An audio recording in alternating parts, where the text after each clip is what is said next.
What's going on, guys? I'm glad to see there are a few of you here for this. Um, I'm kind of torn. My light, it's so bright that it makes my face glow too much, but then I can't read out here on the deck without it. So Bright that it makes my face glow too much, but then I can't read. I'm glad to see that some of you guys have turned up for this because I think that this is like some of the best shit ever in the history of mysticism and metaphysics.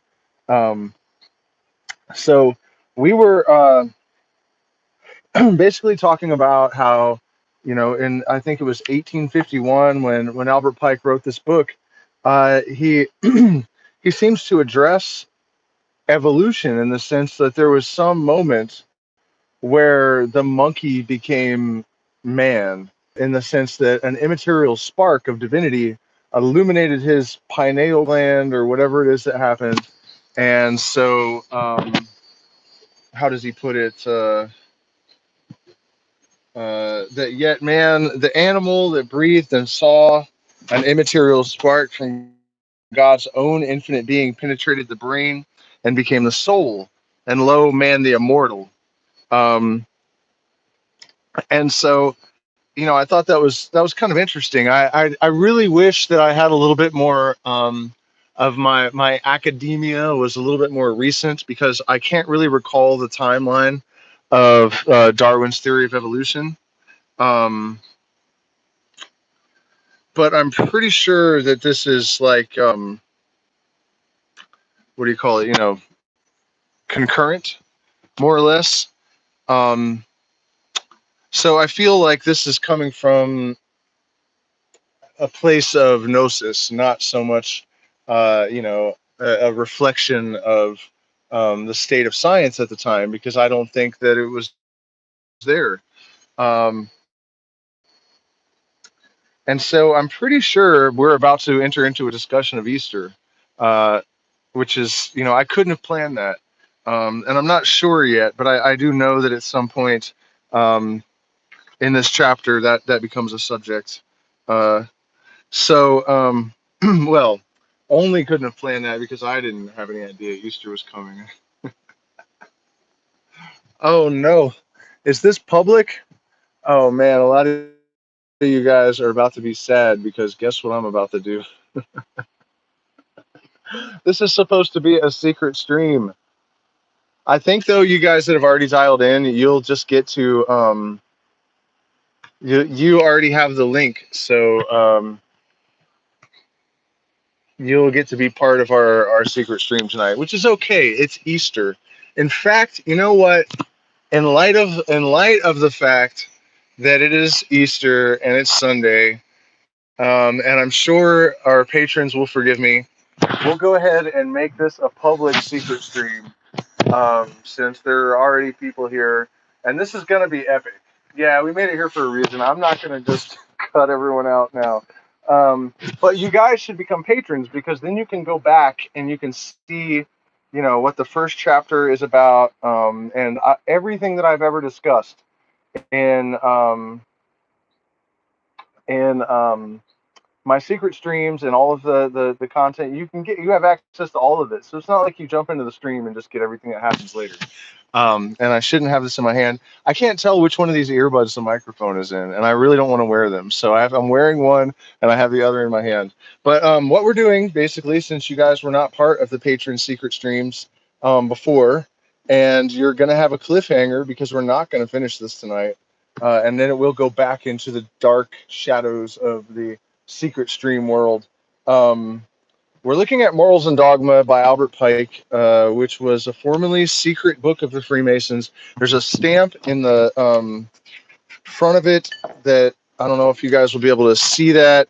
And I'm sorry about the delay. It'll take me a second. There you go. Esoteric book, to be returned to lodge upon death or withdrawal of recipient, meaning that if you are not a Mason, you are supposed to return it. It was written by Albert Pike, who was the Grand Commander from 1859 to 1891 of the Southern jurisdiction of the Scottish Rite of Freemasonry. Um, and it was published under its authority, so it is all the way legit. And I have two favorite chapters. The first one, I don't even remember what it's called, But really, you guys, if you haven't read the first couple of pages of this book, it's just a preface, I think. That's all it takes to really understand that Freemasons are indeed magicians, and that the way that they work their magic is basically by observing nature, and rather than acting as a Taoist does and just understanding, they use it. Aleister Crowley described that as like the difference between an adeptus and a master of the temple. That the adept says, "What is this slug? What kind of message to my soul from the very God of very gods is this banana slug here?" And the master of the temple says, "How do I use the banana slug?" So, why he chose that, I'm not making that up. That actually is from one of his books, the example that he gave. And my other favorite degree is the Knight of the Sun or Prince Adept. The Knight of the Brazen Serpent is really revelatory as well. But so where we were before you guys interrupted our secret stream was the part where the monkey became penetrated by the immaterial spark of the divine, and so became an immortal being with awareness and consciousness that thinks and reasons and loves and is in harmony with the universe. Before the world grew old, the primitive truth faded out from men's souls. Then man asked himself, "What am I? How and where am I? Whither do I go?" And the soul, looking inward upon itself, strove to learn whether that I were mere matter, its thought and reason, its passions and affections, results of material combination, or a material being enveloping an immaterial spirit. And further it strove by self-examination to learn whether the spirit were an individual essence with a separate immortal existence, or an infinitesimal portion of a great first principle, interpenetrating the universe and the infinitude of space, and undulating like light and heat. And so they wandered farther amid the mazes of error, and imagined vain philosophies, wallowing in the sloughs of materialism and sensualism, and beating their wings vainly in the vacuum of abstractions and idealities. Now, he just gave you basically the deepest truths of the universe that you could ever hope to have gnosis of, in very plain language, in quite an extraordinarily like offhanded, casual sort of. You would almost miss it. But the importance of consciousness as the organizing principle that interpenetrates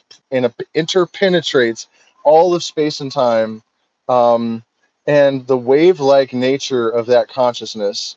What else? One individual essence that was splintered into fragments. I mean, it's all right there in that paragraph.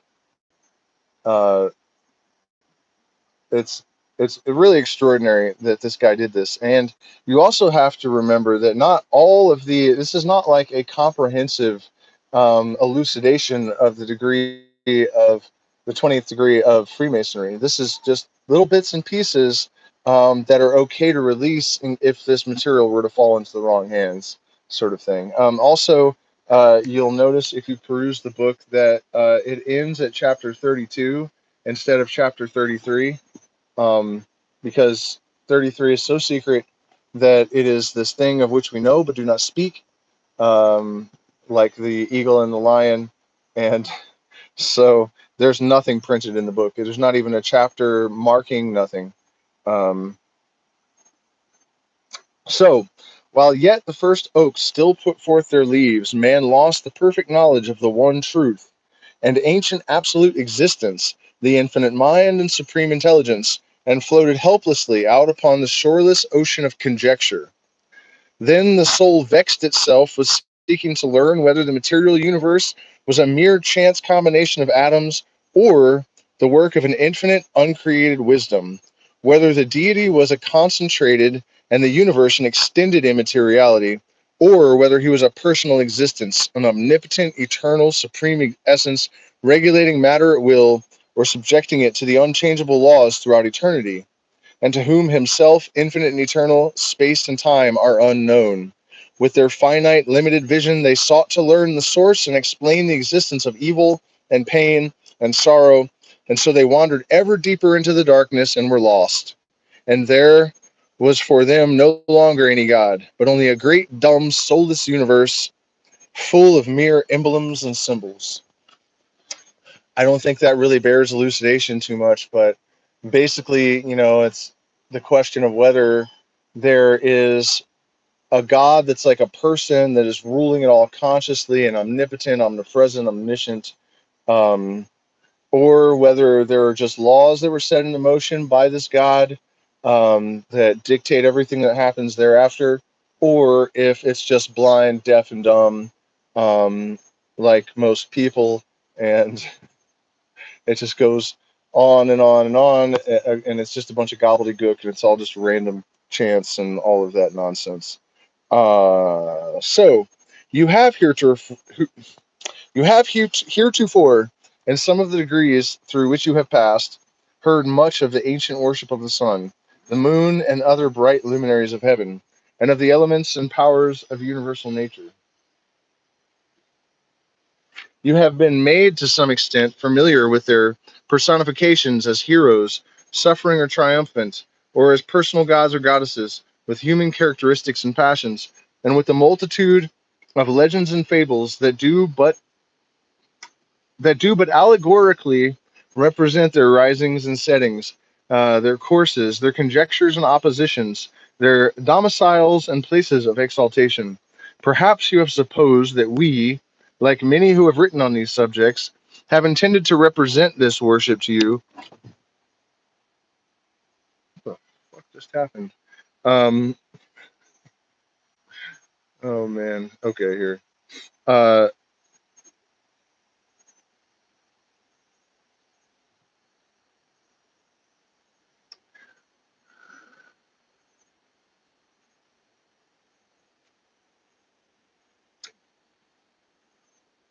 um, to undeceive you, if that was your conclusion, we have caused the personifications of the great luminaries of heaven under the names by which he was known to the most ancient nations to proclaim the old primitive truths that were known to the fathers of our race before men came to worship the visible manifestations of the supreme power and magnificence and the supposed attributes of the universal deity in the elements and in the glittering armies that night regularly marshals and arrays upon the blue field of the firmament.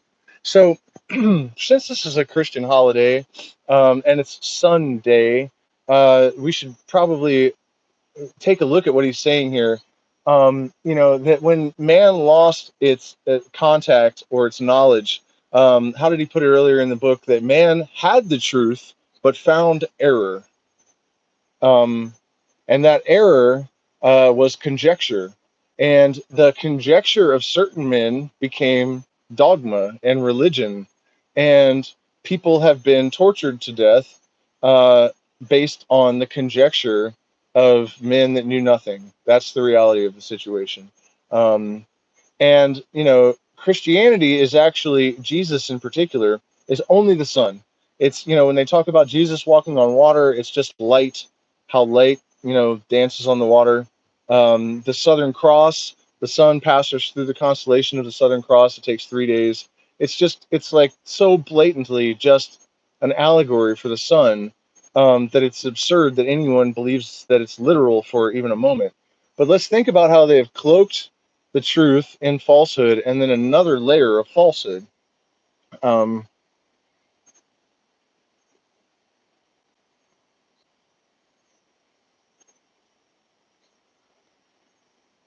it's like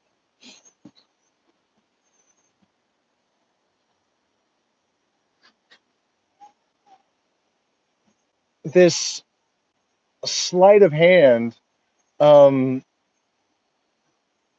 deception that is based upon the fact that we have a memory that extends all the way back to the moment of the great singularity that caused the universe explode from the cube. And that is what the cross really is a symbol of.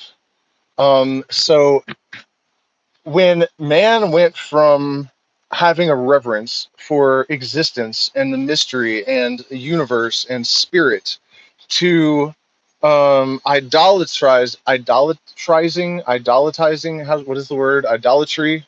Um, this worship of symbols, physical, dead, inert symbols. I watched a bunch of people cheering for this like paper mache Jesus that broke out of a cave and floated up into the air today. There was another really great video I saw where the congregation was going ape shit for this pastor that is flying to the pulpit, and you can see these big, thick. They're not even like stage cables. They're just fucking like tow cables, you know? Because he was probably scared, like, no, make those cables thicker. He knows God's not going to keep his ass floating in the air. And people are just like cheering and freaking out as if they can't see the cables. Like, this dude is actually floating down. We're getting a little bit off subject. I mean, you guys know how the sheeple are. But what I'm saying about this cross is that it's not even the cross of Jesus that people are worshiping. That cross actually represents the exploded cube. And I made a video about the Rosicrucian cross that explains like where that actually comes from.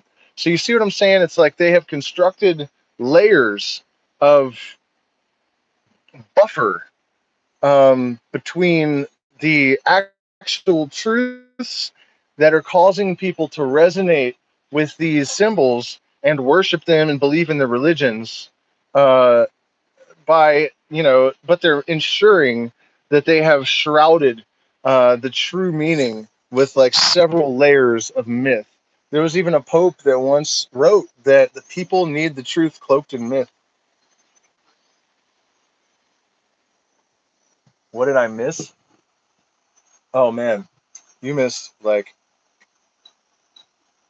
the most grandiloquent expression of absolute truth that I mean, what do you want me to say? You know what I mean? Like I'm not really kidding though. You did. You missed that a minute. You can watch it later though. And I'm not being cocky because these aren't my words, so you can keep your judgment. Um okay, so where were we?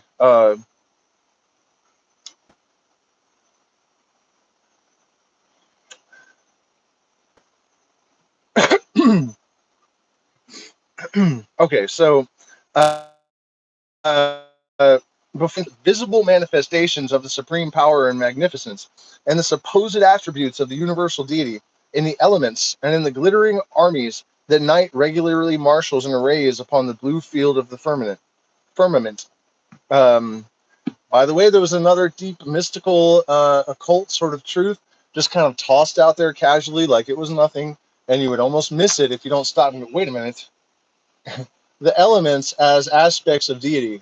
And really, I mean, a lot of people I think have realized now that like humans are basically just a splinter, a fragment of this one consciousness that sort of exploded at the singularity. But I think it's worthwhile to meditate upon the fact that every single thing that creepeth or crawleth, that existeth upon the face of the waters, or that creepeth and crawleth upon the earth, these are all representatives of some attribute of the eternal consciousness of deity or the universal mind or whatever you want to say. And your microcosm of that macrocosm works in the same way. If you're not a subscriber, do subscribe, because I'm going to post a picture tomorrow of penguins from above. And then if you zoom in on an individual penguin far enough, it looks exactly like the group of penguins standing on the iceberg. It's almost indistinguishable. Um, yeah. So uh, we ask now your attention to a still further development of these truths. After we shall have added something to what we have already said in regard to the chief luminary of heavens. The chief luminary of heaven, it kind of sounds like we're talking about the sun again, doesn't it?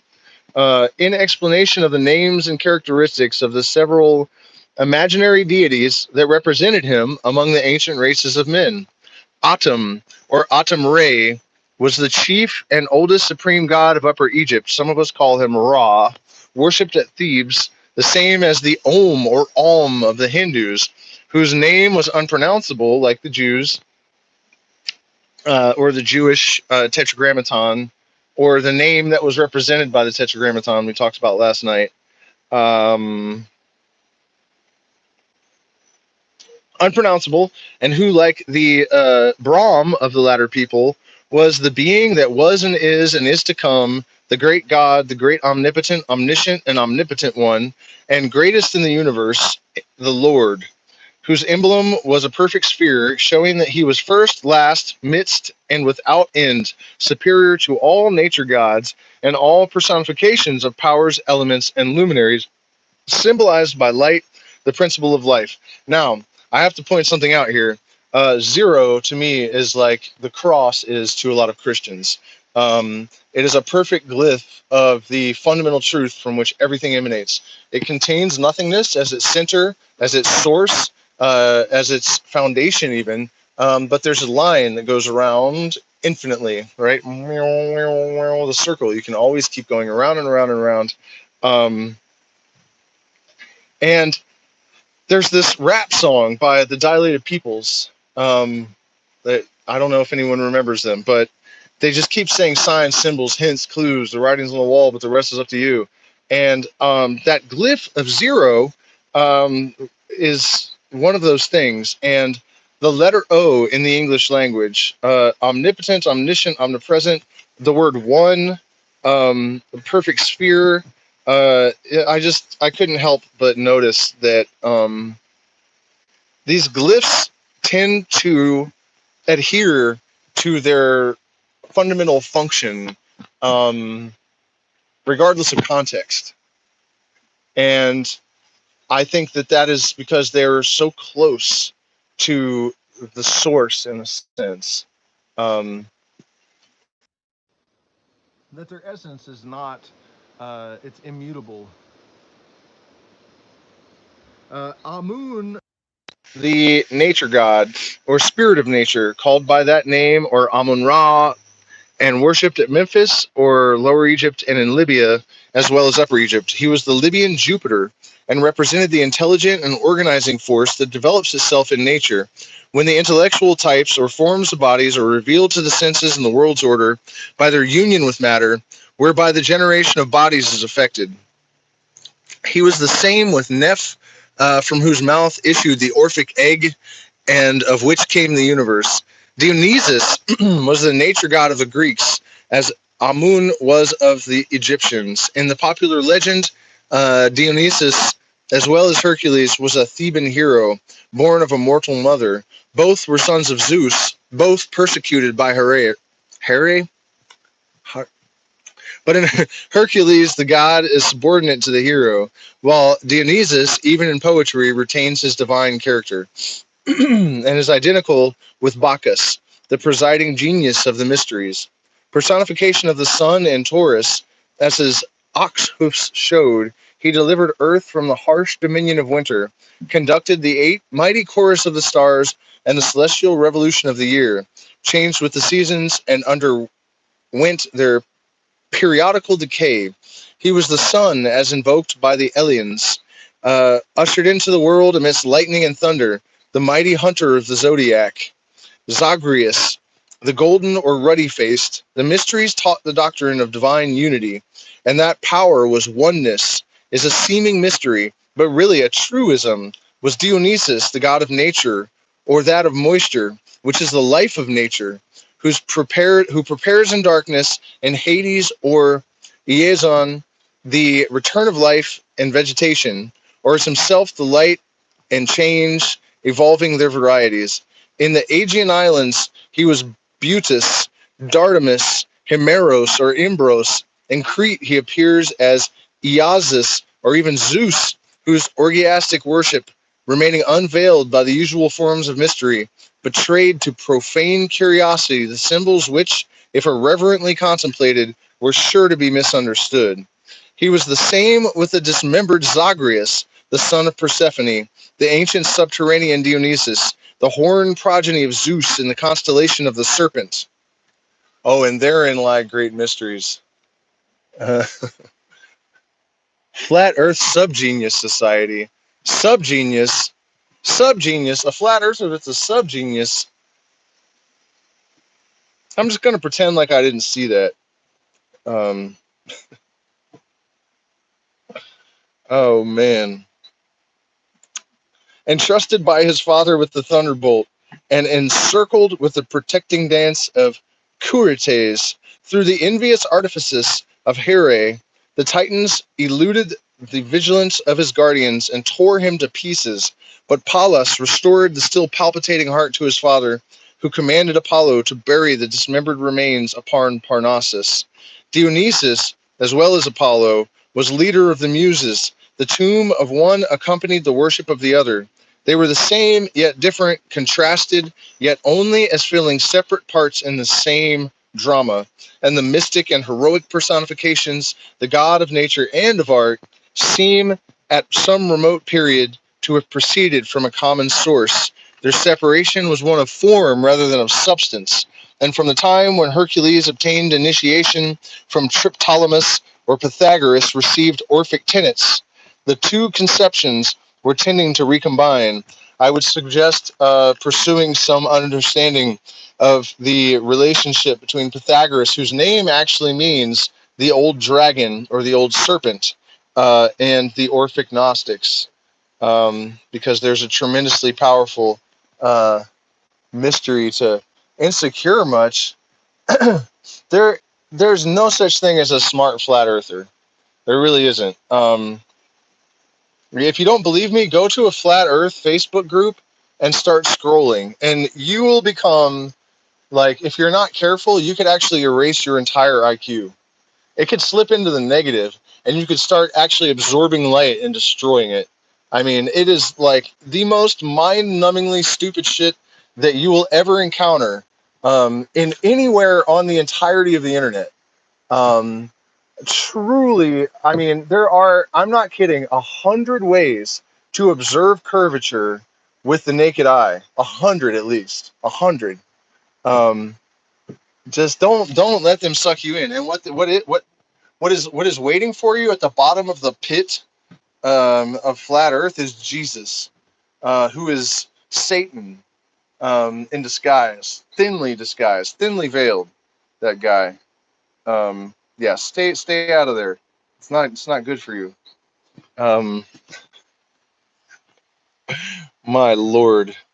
It was said that Dionysus or Poseidon had preceded Apollo in the oracular office, and Dionysus continued to be esteemed in Greek theology as healer and savior, author of life and immortality.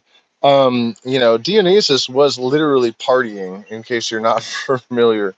Uh, There are indications that there was always something Dionysic in the worship of Apollo. Dionysus is the sun, the liberator of the elements, and his spiritual meditation was suggested by the same imagery which made the zodiac the supposed path of the spirits and their descent and their return. This is important, actually. At one time, all of the elements would have been separate, which would be the case with great heat, right? And if we take for granted the idea that,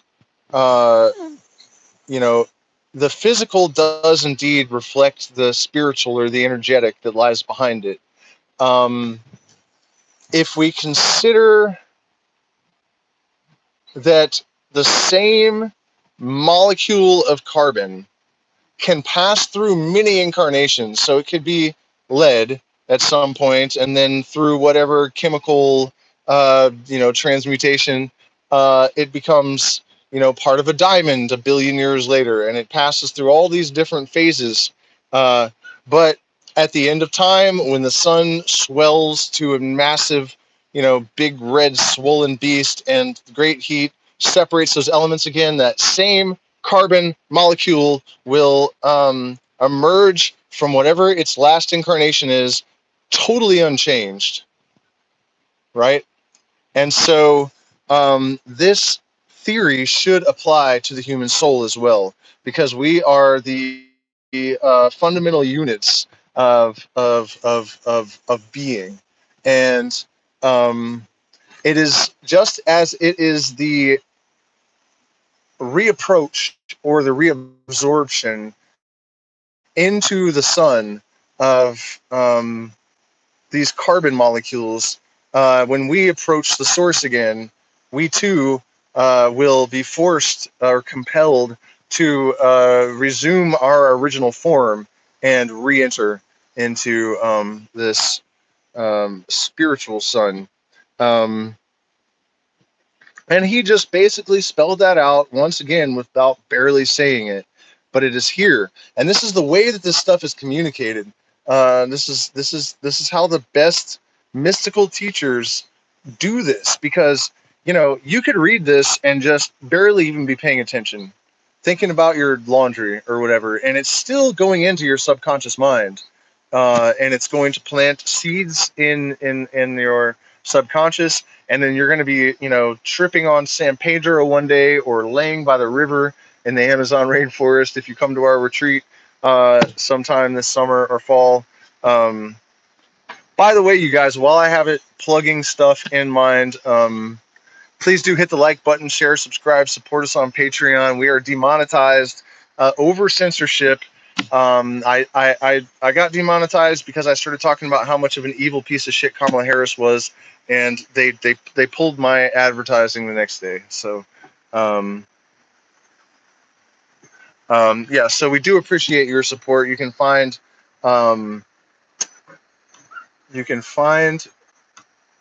the email to do so in just 1 second, because I just realized that because this was supposed to be a secret stream, it doesn't even have a description.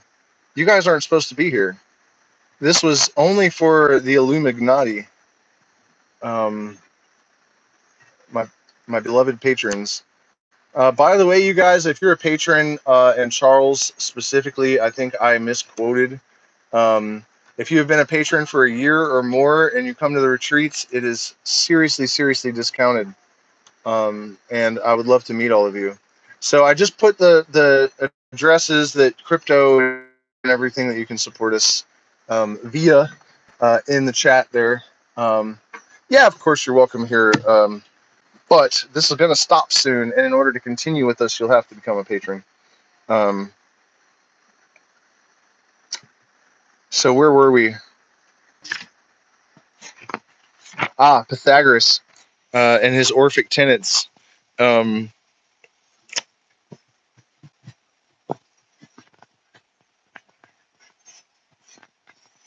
Dionysus is the sun. We were there. The liberator. He frees the soul and guides it in its migrations beyond the grave, preserving it from risk of again falling under the slavery of matter or some inferior animal form. Okay, that's roughly where we were. Okay, the zodiac is the supposed path of spirits in their descent and their return. Oh man, do I have to tell the story of how ayahuasca showed me what the zodiac really means? Because I think that's what he's referencing. It determines the paths of spirits in their descent and return, right? Because you could think of, like, the physical is a reflection of the immaterial. And so you have the physical sun with the zodiac. Again, this is where Jesus got, his 12 disciples. Each one of them is a sign of the zodiac. And so ayahuasca once showed me, like, hey, look at this. And I saw this thing that kind of looked like the sun, only it was, immaterial. It was just glowing white light in a ball. And then there was like this, almost like a dial around it. And she said, it's kind of like the zodiac, and the source kind of emanates, and where you're sitting on this dial kind of determines your archetype. So a Lucifer, Prometheus, that archetype of those who seek to become a hollow tube to bring down fire from heaven and illuminate mankind. That's here. And then this one is, this archetype and around this dial. And so it sounds like, without ever having drank ayahuasca here, Albert Pike has had the same kind of knowledge, because that's what he's describing, I think. So his second birth, as offspring of the highest, is a type of spiritual regeneration of man. He, as well as Apollo, was precentor of the muses and source of inspiration. His role prescribed no unnatural mortification. Its yoke was easy, and its mirthful choruses, combining the gay with the severe, did but commemorate that golden age when earth enjoyed eternal spring, and when fountains of honey, milk, and wine burst forth out of its bosom at the touch of the thyrsus. He is the liberator, Like Osiris, he frees the soul and guides it in its migrations beyond the grave, preserving it from the risk of again falling under the slavery of matter or of some inferior animal form. All soul is part of the universal soul, whose totality is Dionysus, and he leads back the vagrant spirit to its home and accompanies it through the purifying processes, both real and symbolical, of its early transit.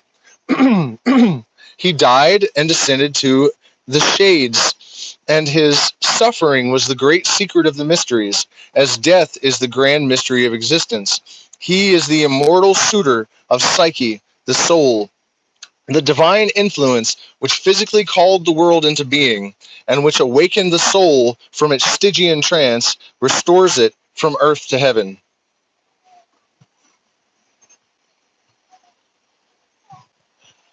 No, I think that Dionysus is like activity. It is. I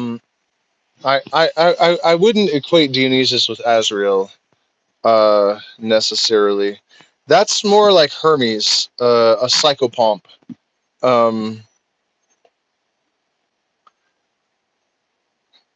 well, I guess in this context, yeah, it also serves that purpose. But I think in a less personal sense, like as the universal force that underlies that process or facilitates that process. So it's like we have a big facilitator and assistants, you know? And so Dionysus is like the big facilitator, the shaman, and Azrael and Hermes and these sort of lesser fragments of this being are, you know what I mean? It's something along those lines, I think, is how I would think of it.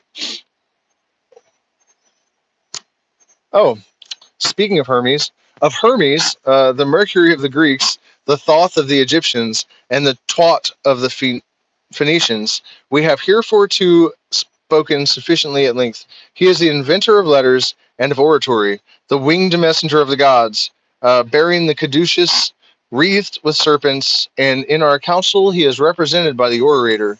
The Hindus called the sun Surya, the Persians Mithras, the Egyptians Osiris, the Osirians and Chaldeans Bel, the Scythians and Etruscans, and the ancient Pelasgi or Callias or Hercules, the Phoenicians Adonai or Odin, the Scandinavians Odin, and the Christians Christ.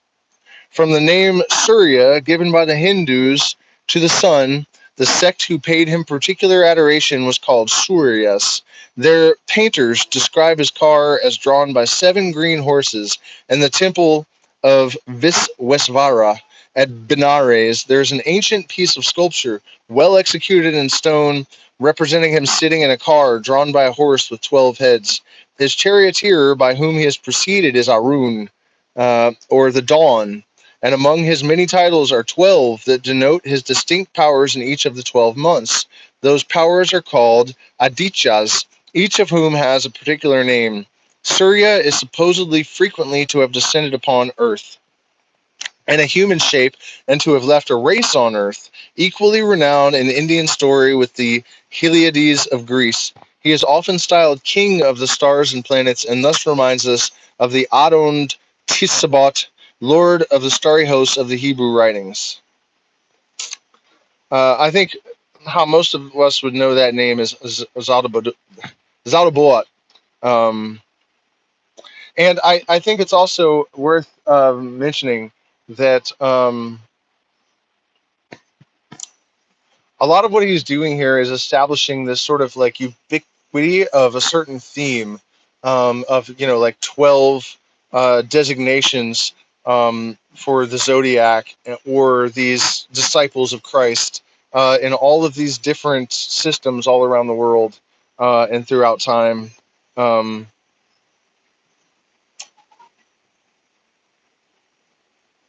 And so, should we keep going? My computer screen is messed up, so I can't see what time it is. And I think we've only done a couple of pages, man. This stuff is really dense, but it's worth it to chew through it for sure. All right, let's do a little bit more. Mithras was the sun god of the Persians and was fabled to have been born in a grotto or cave at the winter solstice. His feasts were celebrated at that period, at the moment when the sun commenced to return northward and to increase the length of the days. This was the great feast of the Magian religions. The Roman calendar, published in the time of Constantine, at which period his worship began to gain ground in the Occident, fixed his feast day at the 25th of December. Where have we heard that before? His statues and images were inscribed Deo Soli Invicto Mithrae, to the invincible sun god Mithras. Oh, they were a little bit more honest about their symbolism. Um, Nomen Invictum Sol Mithra, Soli Omnipotenti Mithrae. To him, gold, incense, and myrrh were concentrated. Man, that sounds kind of familiar too. These, says Martianus Coppola in his Hymn to the Sun, the dwellers on the Nile adore as Serapis, and Memphis worships as Osiris. In the sacred rites of Persia, thou art Mithras. In Phrygia, Attis. And Libya bows down to thee as Ammon. In Phoenician Byblos as Adonis. And thus the whole world adores thee under different names. Osiris, wow. Sounds like even the ancients had noticed that there was this like trend of putting the same woman in a different dress and giving her a different name and pretending like she was a different woman. Religion is sort of like a role playing, I guess. It's like cosplay or something. Osiris was the son of Helios, the divine offspring congenerate with the dawn, and at the same time an incarnation of Neph, or Agathodamon, the good spirit. Including all his possible manifestations, either physical or moral, he represented in a familiar form the beneficent aspect of all higher emanations, and in him was developed the conception of being purely good, so that it became necessary to set up another power in his adversary called Seth, Babus, or Typhon to account for the injurious influence of nature. And so you guys can see very clearly what he is establishing here, I would assume. But I'll elaborate a little bit because that's my job, I suppose.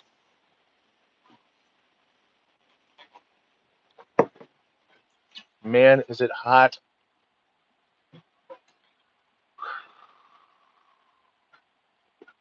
The picture that he's drawing basically is that it's kind of reminiscent of this idea that Terence McKenna favored, that if the truth could be told so as to be understood, it will be believed. And in my experience over the years, going around and talking about these sort of things to anyone who would lend me an ear, people generally respond with something along the lines of like, wow, it's as if you're reminding me of something, not so much even teaching me anything. And I think it's it's beyond obvious that the physical is a reflection of the non-physical, and we live in these systems. So making these observations, at least in our subconscious, and having some understanding of the meaning that they yield is sort of inevitable. And, my opinion has been since I was a child that the reason that we don't understand or see these things is because we have been indoctrinated and programmed very carefully and tediously to have a false interpretation. That's what I was getting at earlier, that, it's not just that we're worshiping the material instead of the real truth, but we have had our understanding of what the symbols of that truth are obscured very intentionally. And so the picture that he's painting here, he's going all over the world, and it may seem verbose and pretentious even if you're not getting it, but he is showing how every single one of these cultures understood these things and created these myths that directly reflected them. And one of the fundamental differences that, unlike Christianity, they knew that they were talking about the sun, and they knew that what they called the zodiac or the 12 months was really this sort of, this dial that I'm always talking about. this pathway for souls, as it was described in this book. So, and he's also showing how it's sort of all emerged in the minds of these people at roughly the same time. Because what you have is the one mind of humanity observing all of these systems, and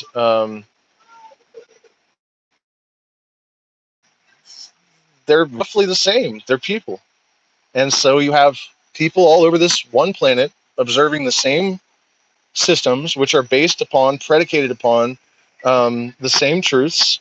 And so, at about the same speed, these cultures developed models that represented some understanding of the stuff that their fucking minds were confronted with. I mean, it's really crazy. Um, Also, if you're one of these Christian lunatics that thinks that Freemasonry is evil, why do you think it's evil? Look what they're actually doing here. Telling you the real truth in a way that is like demonstrable, observable, unarguable, in order to, as he says in this book, ameliorate mankind from the bondage of dogma, superstition, so that the great revolution prepared for the ages may one day march. And that day is like nowish. I mean, damn, people. And if I seem a little swilly, it's because this stuff in this bowl here is chicha, and it's chewed by the locals. Actually, it's not. It's lime and rum, but it kind of looks like chicha in a bowl.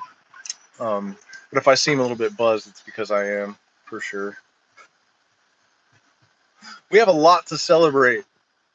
Uh, Anyways, though, I'm serious about all that shit. Super amazing, mind blowing. If you're not a patron already, become a patron, because we're gonna continue with this chapter, which is like another 150 pages or something. It's incredibly long. And then once we're done with that, I think we're gonna move on to the Night of the Brazen Serpent chapter. If you guys have any questions or anything you want me to talk about for a few minutes before I pop off, I'll be happy to do so.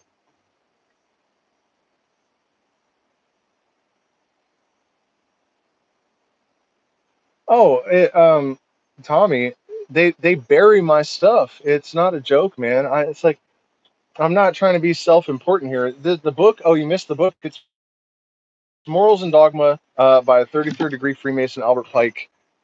Previously secret. You're not supposed to have it if you're not a Mason. That's the book we've been analyzing, and we're going to continue to analyze it in our secret streams. So if you're not a patron and you dig this stuff, become a patron. But Tommy, as far as the views, the algorithm, since I've been demonetized, buries me because they know I was demonetized for some reason. So it's not like if you're not monetized, you don't get buried. You just don't get boosted by the algorithm. But they have no reason to push my content because they're not getting paid for advertising. But then on top of that, they know that I've done something to get demonetized, and so they actually will bury my content in people's feeds. So yeah, it's pretty frustrating because I fight against that. But on the upside, the uh, channel's still slowly increasing in popularity. But you guys can help. I mean, that's the only. I can't even promote on Facebook because last time oh man, all I did was I made a video about some change in federal law, and they shut me down on both platforms, on YouTube for 2 weeks and on Facebook for 90 days. So now they're doing cross-platform censorship, where if you get in trouble on YouTube, you're also in trouble on Facebook, or also on Twitter, right? It's crazy, man. It really is crazy. So you gotta, support me, because they wouldn't be going after me if I wasn't speaking some kind of truth. I think that's a fair statement. Um, I mean, look, you guys, what am I doing here? Like, I'm like giving you initiated analysis of a book that has a goddamn stamp in it that says you're not supposed to have it if you're not a Freemason. You know what I mean? And you guys that have been listening to this stream, um, you know that it tears down their entire structure if it's properly understood. You know what I mean? That's a fact. And the exposure to gnosis is the antidote to the atom bomb. It is the key to our liberation. It is the catalyst to the amelioration of mankind from bigotry and slavery and superstition and despotism and fanaticism and fascism and gnosis has the ability to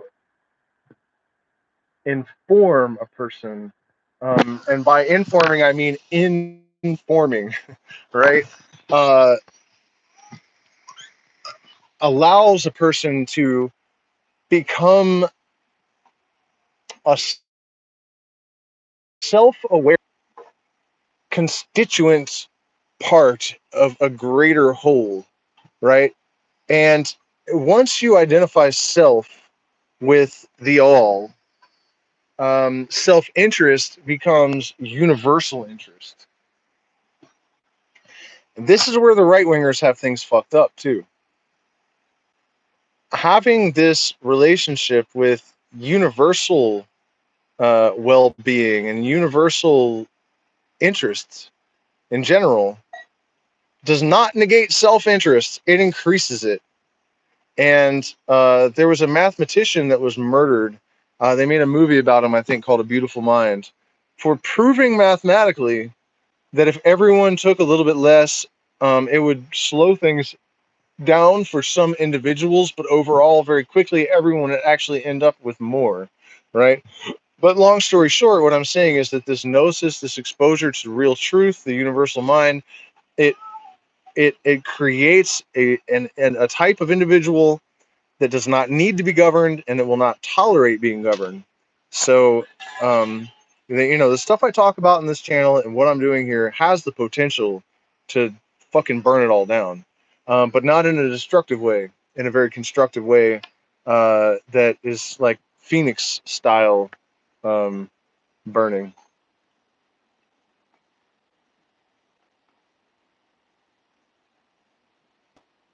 So, I gotta go.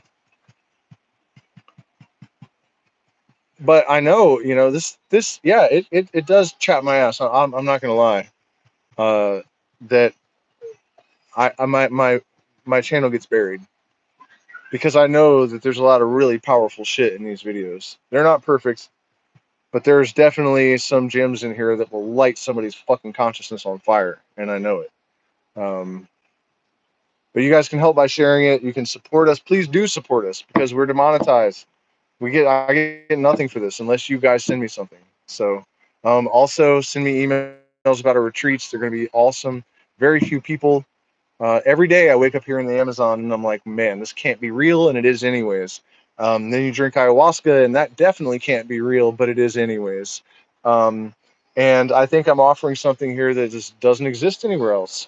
The combination of hermetic magic and ayahuasca, and I'm not sticking to tradition exactly. We're going to have local Quechua shamans that are very traditional. They've been doing this exactly the same way for thousands of years. But we might be out there in the Maloka listening to live Tool at 3 a.m.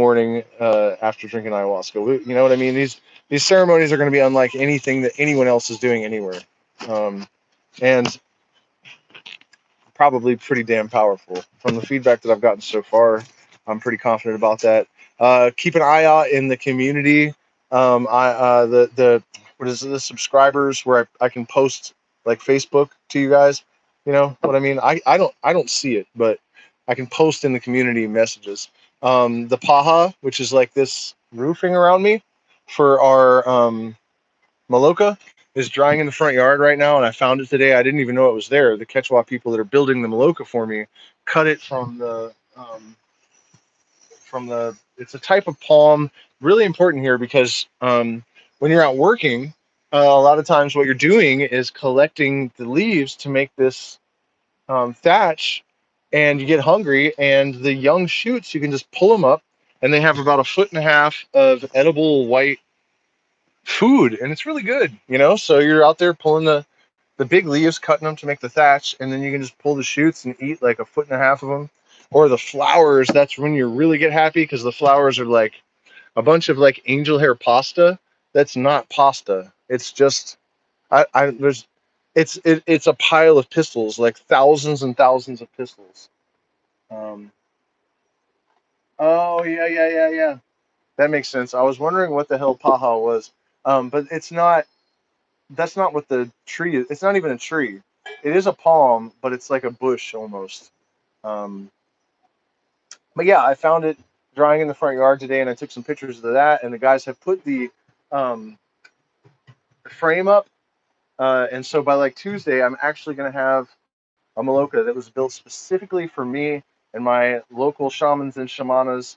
And we just added a couple to our roster of people that we're going to be working with, because what's happening, right? You come and we will have like guests, like Mama Celia is a Quechua shaman who is a woman that lives 40 minutes away, and she'll come sometimes. And then we have a Shuar guy who's very well known all over the planet, really, Miguel Chiriop.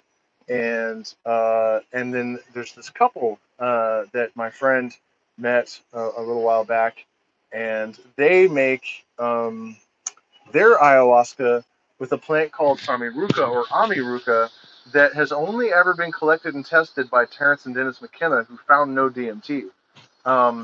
So I'm gonna go drink it with them this week and see what the hell it is, and no one knows. So this is pretty crazy. Like, I'm about to go find something out that, I'll know whether it's DMT or not.